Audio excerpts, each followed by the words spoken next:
Allah Subhanahu wa Ta'ala memerintahkan Rasulnya supaya berhijrah meninggalkan Mekah menuju Madinah.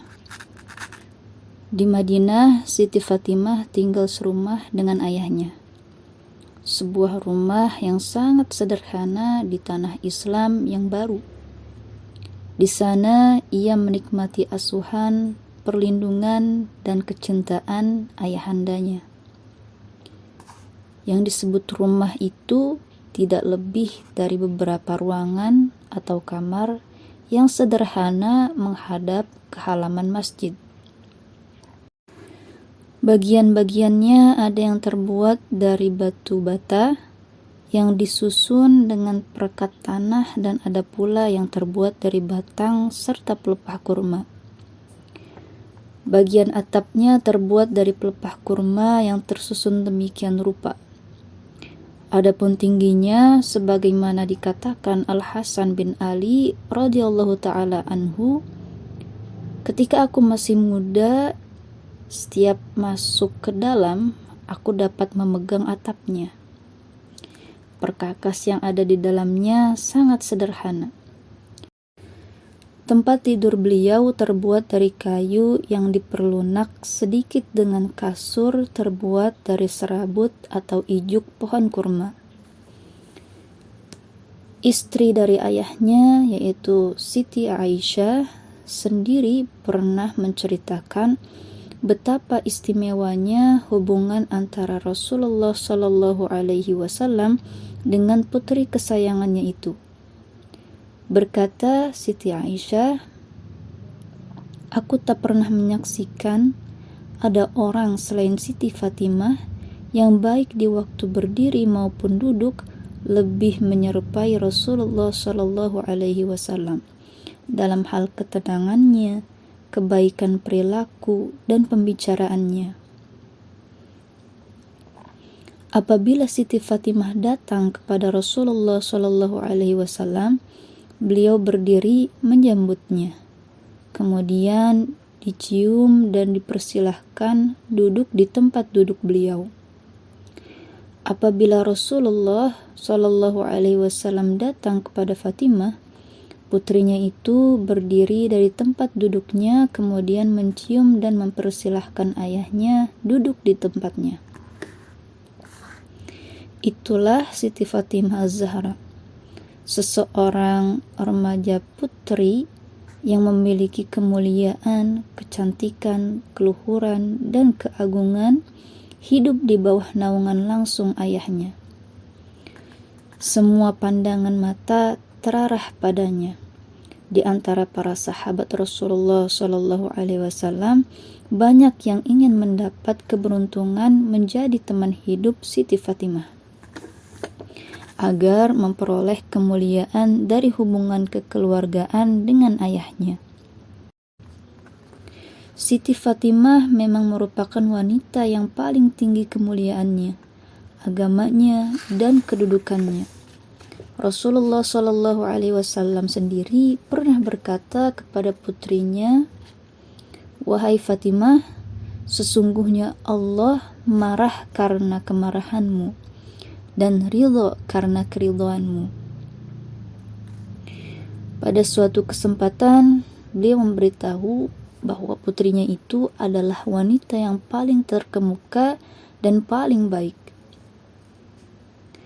Apakah engkau tidak puas menjadi wanita paling terkemuka di antara semua wanita kaum muslimin, atau wanita yang paling terkemuka di kalangan umat ini? Sabda Rasulullah Shallallahu Alaihi Wasallam.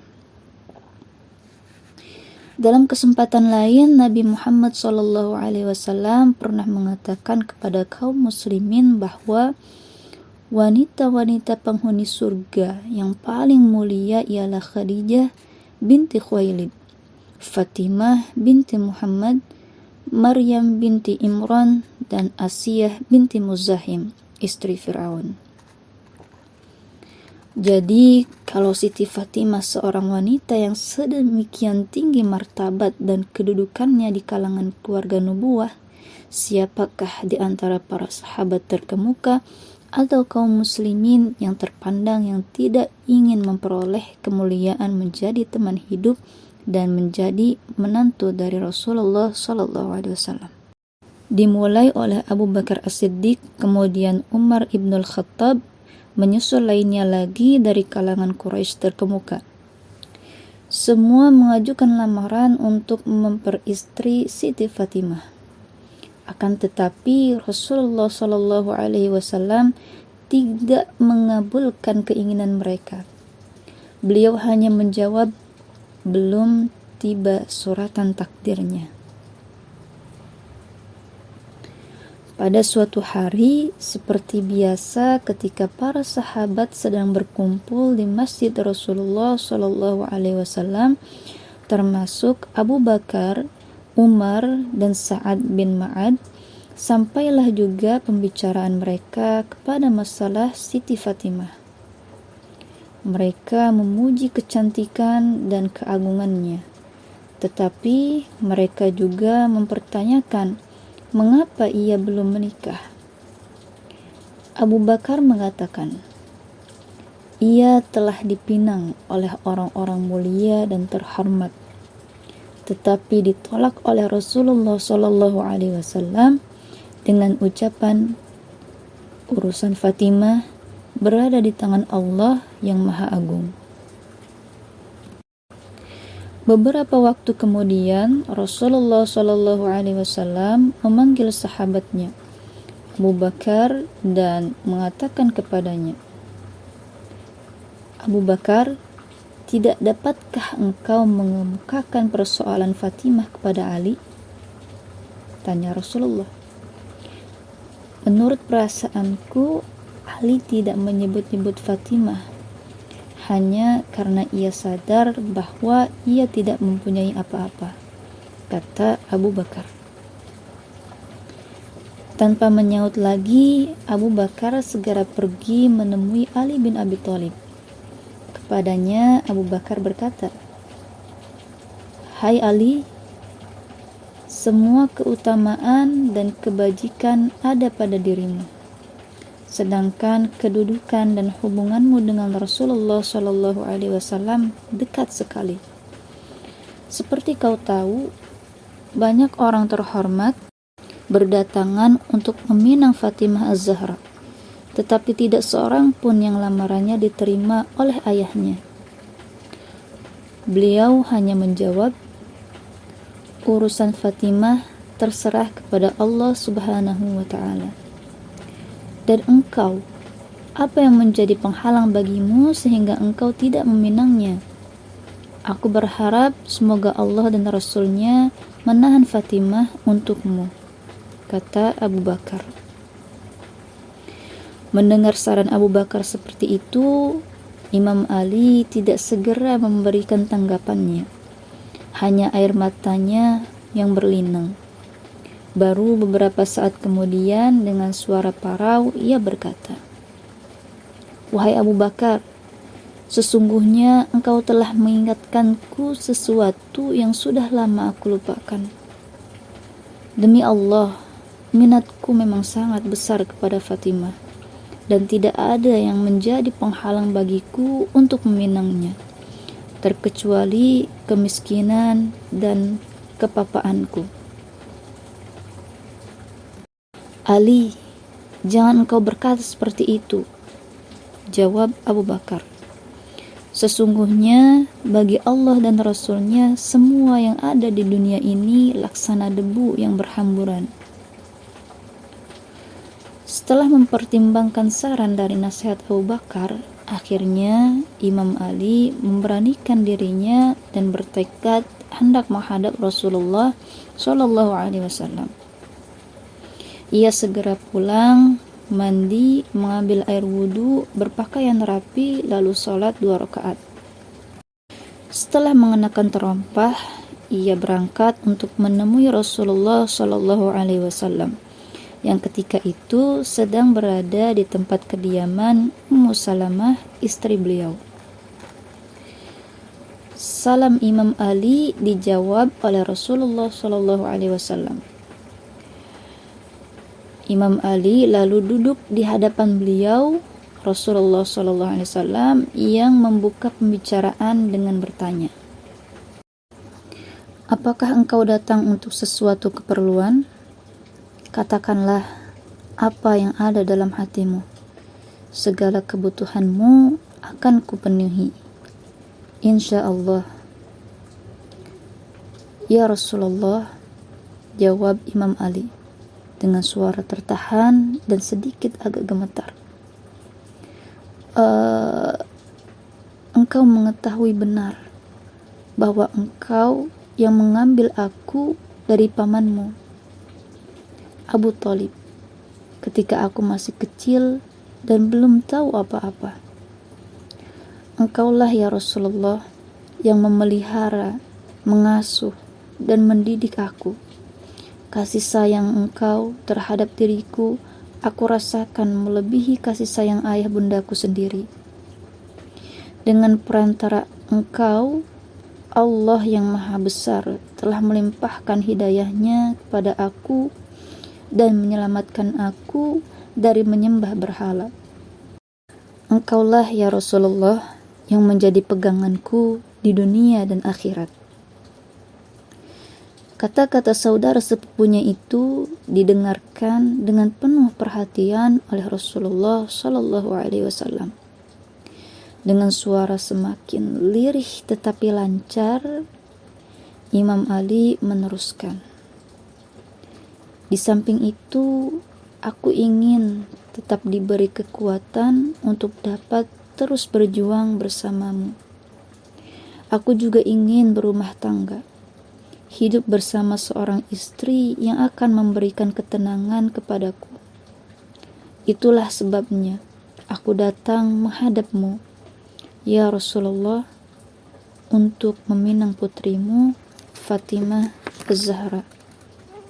Apakah kiranya engkau berkenan menikahkan aku dengannya?"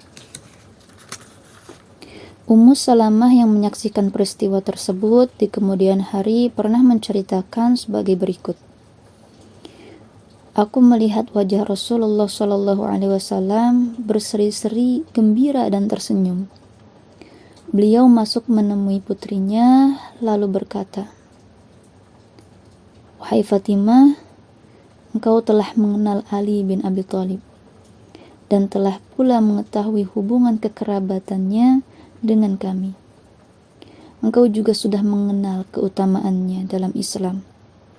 Aku mohon kepada Allah Tuhanku, mudah-mudahan akan menjodohkan dirimu dengan hambanya yang terbaik dan paling dicinta. Ia telah menyebut-nyebut tentang sesuatu mengenai dirimu. Lalu bagaimana pendapatmu sendiri?'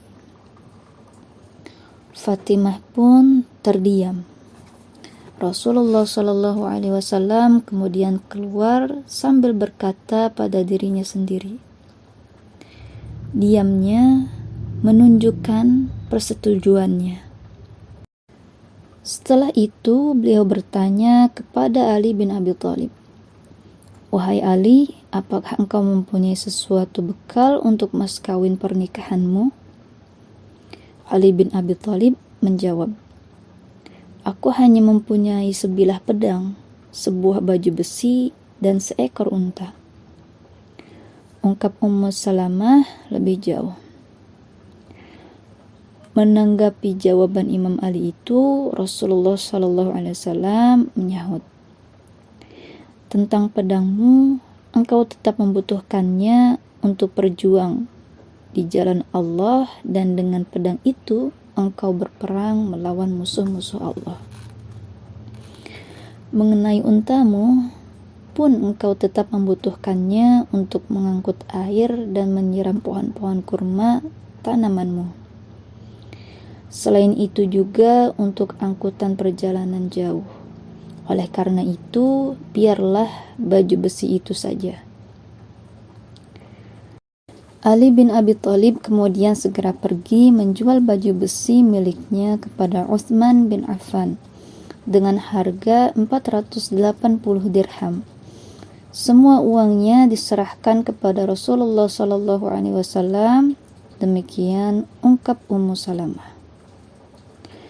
Rasulullah SAW kemudian memanggil Bilal bin Rabah untuk disuruh belanja beberapa jenis wewangian. Sisanya diserahkan kepada Ummu Salamah untuk biaya persiapan pengantin. Atas permintaan Nabi SAW, Anas bin Malik mengumpulkan sejumlah sahabat guna memberitahukan tentang rencana pernikahan Siti Fatimah Zahra dengan Ali bin Abi Thalib. Di antara sahabat yang hadir pada waktu itu adalah Abu Bakar As-Siddiq, Umar bin Khattab, Uthman bin Affan, Talhah bin Ubaidillah, Zubair bin Al-Awwam, dan beberapa orang pemuka Al-Ansar. Kepada mereka Rasulullah SAW berkata, "Segala puji bagi Allah yang Maha Kuasa, Maha Terpuji, Tuhan yang telah melimpahkan nikmat kepada hambanya, Tuhan yang disembah dengan khidmat, ditaati semua perintahnya, dan ditakuti azab siksanya, Tuhan yang semua hukumnya berlaku di bumi dan di langit, yang dengan kekuasaannya menciptakan makhluk manusia dan dengan kemurahannya mengangkat martabat manusia melalui agamanya, serta dimuliakan dengan mengutus Nabi dan Rasulnya. Sesungguhnya lah bahwa Allah Subhanahu wa Ta'ala menjadikan pernikahan sebagai tali penerus keturunan dan merupakan perintah yang wajib diamalkan sebagai hukum yang adil guna menjamin kemaslahatan umum. Pernikahan memperkokoh hubungan kekeluargaan dan menjadi keharusan bagi segenap manusia.